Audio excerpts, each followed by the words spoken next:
How's it going, everybody? Mike Cassidy, Master Trainer here, on my way over to go talk to Taryn, a physical therapist who is really good at working with clients to take into consideration all of their core musculature.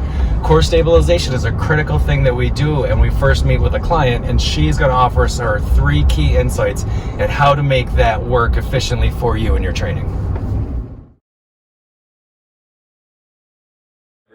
Here we are at Encore Physical Therapy, and this is my friend Taryn, who is a great physical therapist at explaining the core musculature and how they work with all movement patterns. So we're going to cover her 3 top things that she thinks will help you to actually stabilize your core. Because as you know, all movement originates in the core and translates out through the limbs. And if you don't have a strong core, then you're probably not doing a great job at movement or at your lifts. One of the things that I always take into account when I'm first meeting with a client is their assessment. And we're looking at movement patterns. And the one thing that we find is we have to start with a core stabilization routine, because 9 times out of 10, there's a lack between the neuromuscular efficiency and the movement, and we need to get those neurals and the tissues working together again. So how do you recommend that the masses start to be conscious of that and go into how they start working with it? Sure. So actually, I think I'll go to point number 2. Okay. And so that's that, our core starts to develop from our infancy. So that's why things like tummy time are so important. So if you have someone, for example, who's struggling with a weighted squat, one of the best things that we can do during your assessment, and what I do in my assessments, is figure out where we're falling apart in the chain. Are they falling apart when they're prone, or they're on their tummy? When they're on their back? Are they struggling with strength? Maybe quadruped, hands and knees. And you want to go back to basics for them. Agreed. And that's certainly where we start. If we find that there is a deficiency somewhere, we design the program to start there. And as you probably know, you see tons of videos out there that show strengthen your core doing that, strengthen your core doing that. And the problem with that is they're really not taking into consideration the individual person's needs. And that's why it's so critical that you see a professional like Taryn or myself to actually give you a strong evaluation to let you know where your core training should begin. So that's a great point, and that leads really well into my next point, and that's that our motor strength or our muscle strength does not equate with our motor planning or motor timing. So in our body, we have what we call global stabilizers. So you're going to be thinking of your big muscles like your glutes, your quads, your pecs, things like that. What we need, though, is very strong local stabilizers. So those are the more fine moving muscles like the rotator cuff or our deep hip muscles that help make sure that those movements are done correctly and safely in terms of mechanics. So like you said about people seeing things online and trying them, that might not be great because the local stabilizers may not be turned on correctly, and they're not turning on in an appropriate pattern. So then you're going to put yourself at a greater risk for injury. Agreed.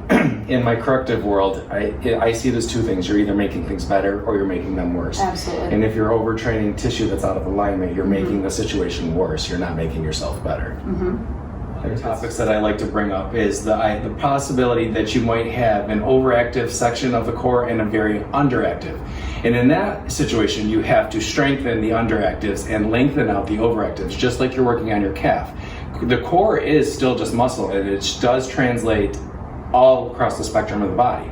So if you understand the concept of SMR and strengthening of your calf, that still applies to the core musculature, and in particular, like you were mentioning, the diaphragm and the pelvic floor and how they all translate together. Do you want to go deeper into that? Of course I do. So I think a lot of people traditionally, when we think of the core, we think of like the corset muscles. So we know they include our abdominals and our lumbar paraspinals and things of that nature. What I think a lot of us tend to ignore is our diaphragm and our pelvic floor. So it's not a corset, it's more like we use the analogy of a can, and we want a closed can system.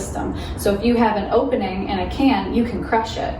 But if you have a closed can, you cannot crush it, usually, right? So in terms of the pelvic floor and the diaphragm, they move synonymously with one another. And so things like teaching our clients diaphragmatic breathing, and then the whole tissue length. I think there's a common misconception that in order to fix a pelvic floor problem, so problems with peeing, pooping, or procreation activities, you need to do your Kegels, and that could not be more wrong. So again, sometimes the issue is not that there's there's weakness, but that there's overactivity. And for that is where we really want to focus on the lengthening technique. So I love hearing people say that. That's perfect. Yeah. Cool. Thank you for giving us all that great advice. The one thing that my friend just reminded me of is that 9 times out of 10, we generally don't see people till they're broken already. Mm-hmm. This kind of information can help you prevent that injury. We offer this free advice so that you can start utilizing it so that you don't end up having to come see us after you're hurt. We would rather you be healthy and whole and continue to progress through life and be great. We don't want you to be hurt and have to have us come fix you. We'd rather have, even if you came to see us beforehand and said, hey, just give me an idea what you want to do. Both of us do consultations. Yep. Both of us offer, keys to make it so that you're getting better before you get hurt. Mm-hmm. So I'm assuming that it's okay that we put your information out there for them to contact you. Absolutely. Is there anything you'd like to say?